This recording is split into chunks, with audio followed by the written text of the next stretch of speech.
नमस्कार आसन 10 मिनट आम पेड़ा प्रस्तुत करवा 100 ग्राम क्षीर 100 ग्राम क्षीर में 3 चामच गुआ घी देदेली गुआ घी भल भाव में गुनगुना उषुम करदे क्षीर को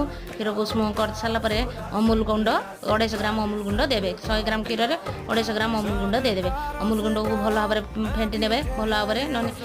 में टेड़ा मेंढा मेंढा होपर देदेवा चीनी गुंड को भल भाव में घाटी नवा जमी खली आण जमी खली प्रस्तुत करें से भाया देखते ये प्रस्तुत कर गोटे प्लेट को बाहर करने बाहर करने की ठंडा करने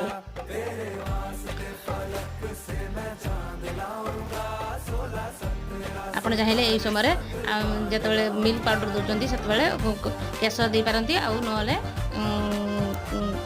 अमूल गुंड ना कोको पाउडर दे देखो ये मुगुला को गोल गोल कर देगी दबे देले आप काजू बा पेस्ता देवा सुविधा हम वीडियो भल लगे लाइक कमेंट सब्सक्राइब करने को जमा भी भूलें।